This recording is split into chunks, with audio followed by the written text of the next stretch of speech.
Welcome to Art Ed Radio, the podcast for art teachers.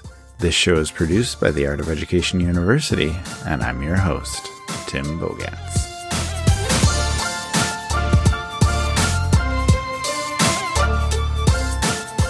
As promised, this week we're going to take some time to step back, look at the big picture, and talk about collaboration, creativity, and how we approach creativity in our teaching and in our students' learning.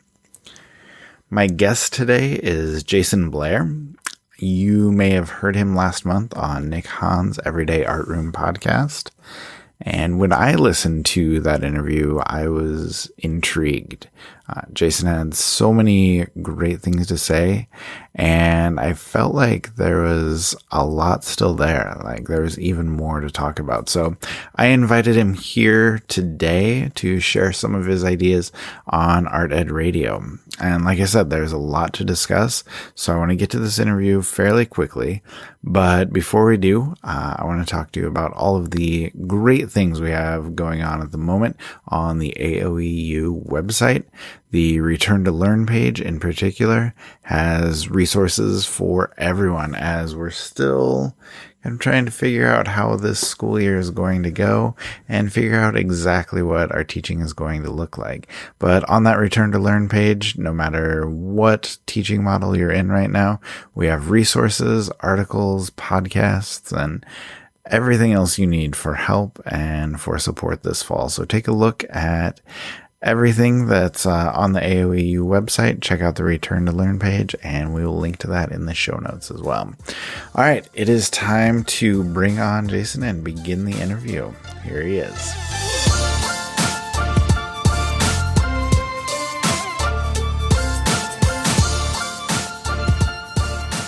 All right, Jason Blair is joining me now. Jason, how are you? I'm super, Tim. How are you? I'm very well. I want to thank you for taking the time to come on the show. This is your first time here. So I was hoping maybe can you just introduce yourself, talk a little bit about, what you do, where you are, and what interests you as a teacher? Yeah, sure. So my name is Jason Blair. I'm a 19-year veteran teacher for art education elementary level here in Dublin, Ohio. It's a suburb outside of Columbus. In addition to that, I'm also currently the teacher lead in residency at the Columbus Museum of Art, and then also currently working as co-assistant director on the Cultivating Creative and Civic Capacities project. That's a collaboration with the Columbus Museum of Art and the Harvard Graduate School of Education's Project Zero. I'd say things that interest me right now, I guess there's a couple. One is in my own classroom, just trying to shift away from kind of that competition, individualized system to a more collective, community-based one, where kind of the learning in my classroom is really more about learning with and through others and not so much isolated. So that's something that I've kind of really been working on in my room to kind of create experiences around that. Another one that thing that's really interesting right now is a few years back, I kind of came up with this term called inconvenient creativity. And it's really was something that I kind of started to see as I became more of a veteran teacher. And I think a lot of times we talk about creativity and we love it when it's convenient for us as adults, when it's neat and tidy on a painting or on a project, and we tend to kind of like label it as like a box on a rubric, like creative, tick here if you're creative. Yeah. And we don't really know what that means. But for me, I started thinking about these moments of inconvenient creativity when they kind of are not the most convenient times for us. So like an example would be like my daughter one day during the holiday season, she had taken all of her stuff and we couldn't find her. And my wife, it had been a long day. We'd been home for a while. And my wife was like, have you seen Killian? And I was like, no, she's going to turn up. I'm not really worried.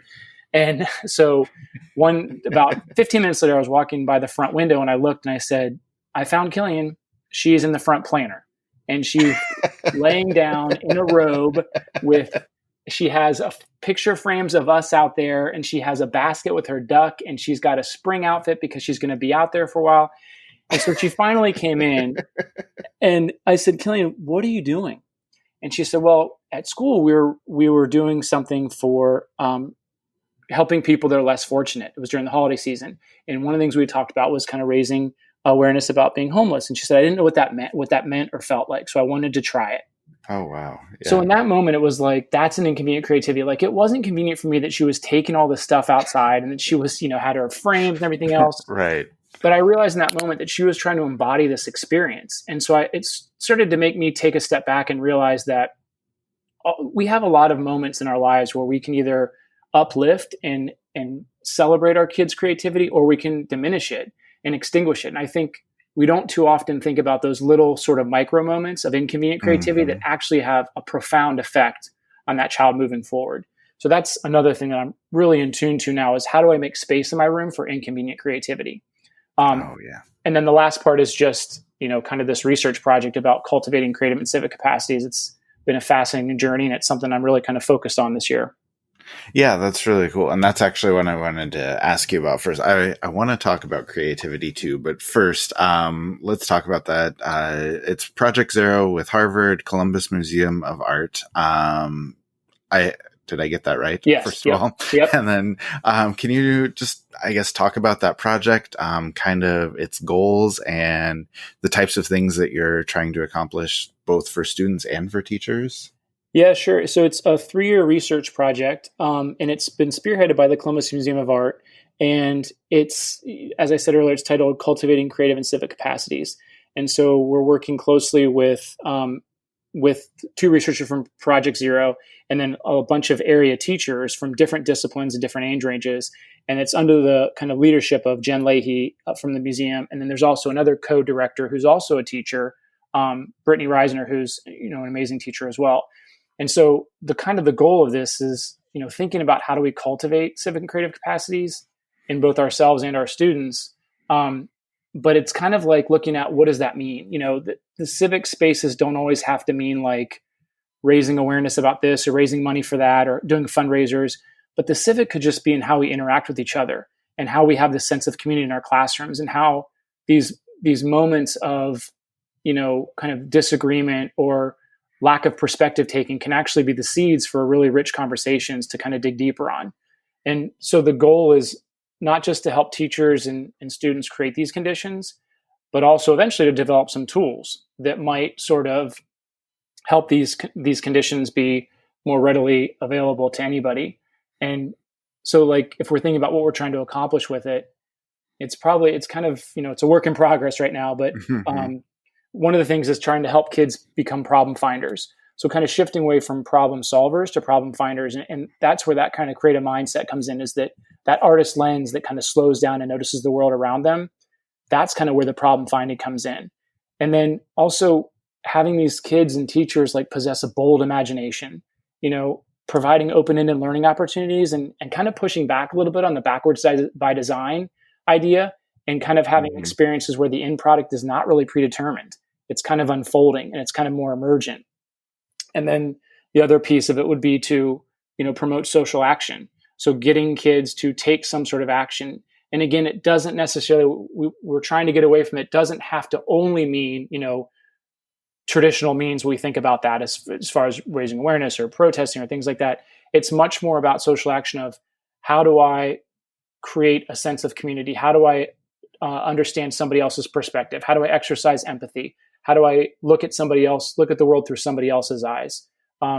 So that's kind of what we're trying to get at, is how do we slow down in our spaces and kind of look and see what really is there, and how do we slow down to see those creative and civic opportunities, name them, act on them, and then act on them in a way that really creates a more just and sustainable world. Yeah, that's really well said. That gives me, I'm taking notes here, and I wrote down about 8 things right there, which I think is a good sign that you have a lot of really cool things going on there. But I guess I want to talk a little bit more about creativity in general. I know that, as a teacher, you think a lot, you talk a lot, you write a lot about creativity, obviously one of your passions. And, as we're speaking to art teachers here, we all know how important that creativity is. But can you talk a little bit about why, I guess, you personally, why you think it's so important, and also what we can do as teachers to foster creativity a little bit more in our students. Yeah, sure. So I mean, this is like a passion of mine. I'm sure it is yours as well. But the reality is, our world needs creative thinkers now more than ever. Mm-hmm. And I think on two levels. One, these kids that, in all actuality, might not grow up to be a fine artist, but what we need them to be is creative thinkers, and what we need them to do is think like an artist, because the dispositions of an artist are what we need right now. The fact that they slow down and notice, the fact that they are playful, the fact that they experiment, and the fact that they're curious. Those are dispositions that we inherently foster in our art studios that are going to grow the creative thinkers we need for today and tomorrow. And I'm thinking about it in different ways of, it helps us gain a deeper understanding of the world around us.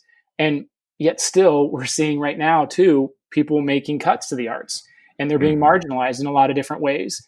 And it's hard because, like like I mentioned, that we need creative thinkers right now. And you can hear any district across the country talking about the need of creativity, but the very disciplines that kind of grow those creative capacities are still being marginalized.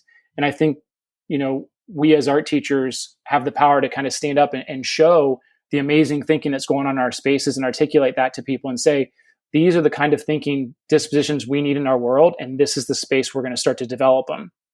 So I think, Seth Godin talks about, you're either an artist or you're a follower, which I think is Mm-hmm. genius. I mean, I think that's so true. An artist kind of creates the path in front of them, as opposed to the follower who's just kind of going behind them. So we need to provide space in our art rooms to kind of do that, to think deeper, to think flexibly, to have a playful imagination. And then if I'm thinking of ways like we can teach for that and teach for creativity, I think about creating opportunities for connections, and creating like open-ended opportunities, ones where kids can really dig deeper into their learning and make connections not only to content but also to their life. Like an example of that is, which kind of also goes with the Project Zero work, was, I did a worry project with fourth grade. And the idea of this worry project was that I wanted the kids to write down a worry they had on a piece of paper. And then they had to go up anonymously and grab the other person's piece of paper and read what their worry was. And then they could fire back questions and things about, what was this worry? Why were they having it? And we talked a lot about this, this one student's worry is not this one student's worry. This is all of our worries, because we're all in this together. And so what I wanted them to do is I wanted them to, create this brave space, this space for being vulnerable, and create an artifact that would somehow address that and address somebody else's worry, and in a sense, make their worry bring their worry into their own space. So it was truly creating a sense of community. I'm going to pause a second and play an audio clip of one little girl that's kind of reflecting on the symbolism behind the gift, the artifact that she created for somebody else's worry. Okay, nice. I'm looking forward to hearing this. First idea that came into my mind was like belong, was like a key, because like it's like helping them belong, like a key to the door that they need to open up to like they need to get out of the comfort zone and ask people at recess like to play with them, to maybe make them feel like they belong. So to me, hearing her say that and the symbolism behind that, of taking on this other student's worry of being worried they didn't belong, and then creating this symbolic key that she could hold and squeeze when she's feeling that way, and to meet other people at recess, was just, I can't create a lesson that says that. I have to create the conditions for that to appear. And another important part of those is, afterwards too, is whenever there's these deep, open-ended experiences to kind of cultivate creative thinking, we also have to make space to really reflect on it and really make the connections, because I feel like the meaning is really made when there's time to step back and say, what just happened? And so I'm going to share one more clip of a girl who's reflecting on what it felt like that somebody else made an artifact for her and her worry. A thing that I hear a lot is like that you stand out and you like to help other kids a lot, but I hear that from teachers a lot, and then when it's from a boy way in my classroom it's more meaningful and that I'm not just another person in the room. I'm not just another girl on the wall. I'm special. And when he was saying those nice things about me, it really made my face glow that I didn't have, that it's not just coming from a teacher, because I hear that a lot, but it's actually coming from another person and people actually notice me. So again, even hearing that, like that ability to reflect, I feel like is so powerful. And it was one of those things that kind of spearheaded what I was talking about at the beginning of learning through and with other people. I realized that kids a lot of times in my studio were creating for me or for themselves. And I wanted to see and experiment what it would be like if they created for other people. How would that impact them? How would that create a stronger sense of community? How would that enhance and grow those creative and civic capacities? So it was pretty amazing. And the last thing I'll say just about growing those creative thinkers is, providing tools in the classrooms for, that regio approach of 100 languages that kids speak. So in my classroom, I'll have paintbrushes and I'll have pastels, but I'll also have drills and saws and hammers, because there's all sorts of languages that these kids speak. And it makes me wonder, like, if I was a kid growing up today, like what it would have been like, how my grades would have changed if I went into a science lab and there were paintbrushes and clay in there, or in a math room, there was hammers and sewing needles. I mean, we have to be mindful of the many languages these kids speak. So I think those are some of the ways we can start to grow those creative capacities. Yeah, I think those are some wonderful suggestions. And also, just thinking more along those lines of creativity, adapting to what our kids need. I read your article recently that was called "The Key to Cultivating Creative Minds," and I was hoping we could talk about that really quickly.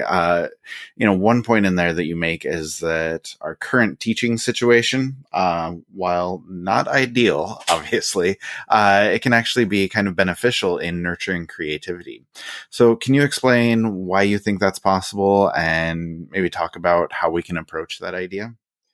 Yeah, I think it's interesting because I think we all had to take a drastic, hard look in the mirror when that happened in March of how we were going to approach things. And I think for us in particular in the arts, it was very challenging because we're a performance based discipline and process based, and now we're going all remote. So when I stopped to kind of think about it, I thought, okay, what do I need? What do I need to help these kids? And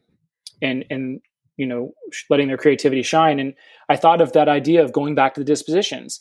If I want these kids to come back to me whenever they do in the fall, kind of with stronger than they left me, then I got to focus on these dispositions. I got to focus on what is it about an artist and thinking like an artist that I really want them to practice. So I want them to practice problem finding. I want them to practice being curious. I want them to practice being imaginative and playful. And so what I had to do was design these open-ended kind of challenges that focused on those. So for one of the first things I did was this focus challenge. And I had the kids, I said, I created like these little quick YouTube videos to send home to them. And one of them was like, how are you going to focus when you're at home right now to do your creativity? I said, create a video that, hopefully your family can participate in, where the world is crazy around you and you're still doing that one thing. So I had these really great videos that kids submitted back on Flipgrid of like, maybe they were reading or drawing, and then their parents or siblings were like screaming or dancing or throwing the football in the background, and they were solely focused on the camera. And just that playfulness, trying to get them to, in light of what was going on in the world, a chance to kind of step back and look at the world through an artist's lens and exhibit some of those dispositions. And I feel like if we do that, if we don't focus necessarily on a specific content statement, but say, okay, step back and what's the big picture? The big picture here is to get them to be curious or problem finders or comfort with ambiguity, then design experiences where they can practice those things and then let them share that and celebrate that. So, one other example would be, when I had problem finding, we did this challenge where it was kind of quarantivity. It was like, how do you use quarantine times to grow your creativity? So I had them hunt around the house and look for strange problems that they could use their quarantivity to kind of solve. So they, again, came back with some really clever videos. But it was just, I had to be mindful of the fact that not every kid had, Blick art supplies in their house. They had a whole bunch of things. So I tried to design the experiences where they were very minimal to no materials needed, but the opportunity was there if you did have those to do that. So it just is kind of looking at it a different way and focusing not so much on the project itself, but focusing more on the dispositions that I wanted them to kind of practice. Yeah, that's really cool. And that seems well put together. A lot of really good ideas there.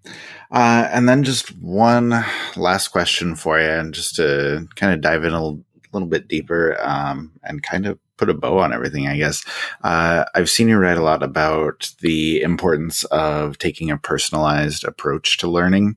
And, you talked about that a little bit here, especially with that Reggio idea and, just kind of playing to kids' interests. But I guess the question is, why is it so important to let our students follow their own interests and their own talents when they're creating art, when they're working in our art rooms? Yeah, so I think for me, I mean, to back up a little bit, like I started off, 18 years ago, pretty much very traditional in my approach. I was DBA trained and kind of the fall leaves and Picasso self-portraits. And I kind of stepped back at one point and just had a reflection moment. And it was like, to me, it was like, this is the Warhol factory without Warhol. It was just like a factory where they were just mass producing stuff that I had like designed for them, but I didn't see their voice. I didn't see them expressing themselves. I just saw them kind of copying what I had guided for them. So for me, it was, giving them that voice and choice, but also like the other layer I would add to that is that voice and choice, but also centering it on a deeper issue or question to guide their art making journey. So for me, the way I break it down is like in my classes, each grade level has a different kind of big idea that I've had for the last 5 or 6 years, but within there, you can change it up every year. So like first grade relationships, because at that level, that's what they're doing. They're forming relationships. They're kind of getting out of that, kind of self-centeredness of being, a toddler and kind of going into seeing the relationships with others, with other objects, with other people.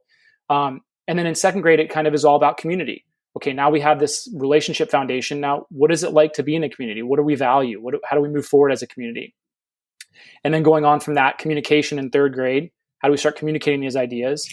Fourth grade was all about identity, because at that level, that's where you start to see some of those kids maybe get a little more self-conscious and think that art is only about making something realistic. So we we really zone in on identity and letting your identity kind of be unique to you. And it's not about fitting into a certain mold.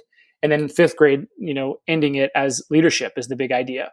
So two kind of examples of that is in the leadership project, one of the things we did was I wanted them to think about questioning, how leaders question.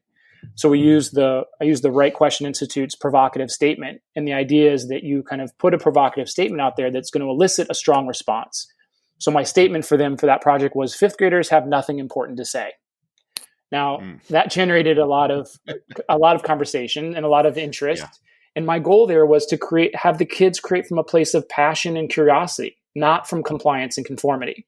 So that, I had one kid create a piece of art about the environment. Somebody else created a piece of art about having their parents on tech too much. So what they produced was a wide variety, but it was still unified by this one question.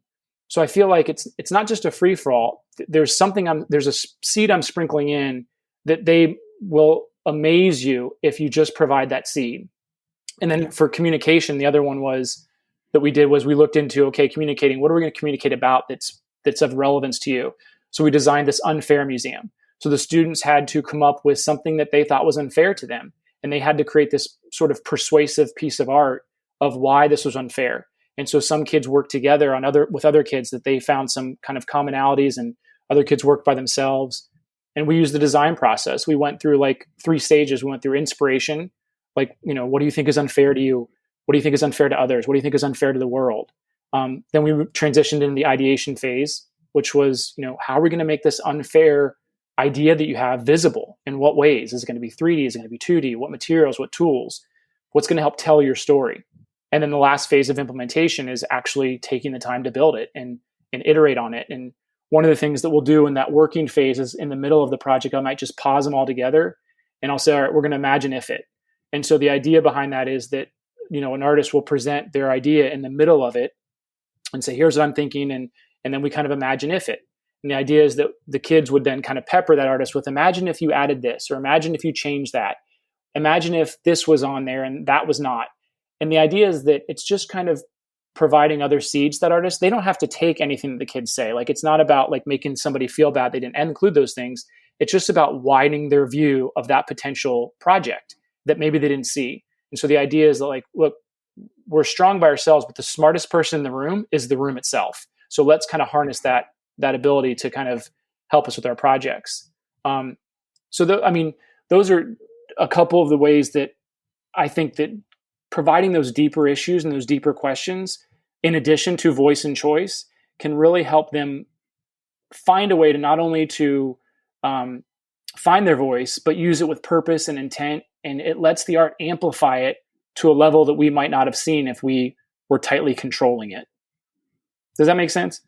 Yeah, it does. And I think it kind of puts everything together and puts, like I said, kind of an exclamation point on that idea of collaboration and kind of working together. I think you're doing an amazing job with all of that. So, Jason, thank you for coming on, for sharing some of your ideas, some of your expertise. It was really good to talk to you. No, thank you, Tim. I appreciate the opportunity. It's always great to connect with fellow art educators, for sure. All right, that was a long conversation, so I'm going to wrap things up very quickly here. Thank you to Jason for coming on. I think it's fair to say we all enjoyed hearing about everything that is happening in his classroom.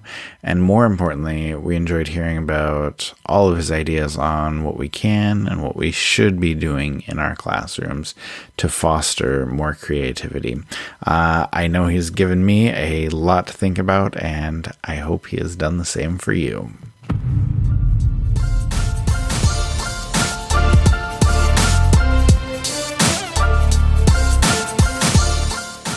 Art Ed Radio is produced by the Art of Education University with audio engineering from Michael Crocker. As always, thank you for listening, and we will talk to you next week.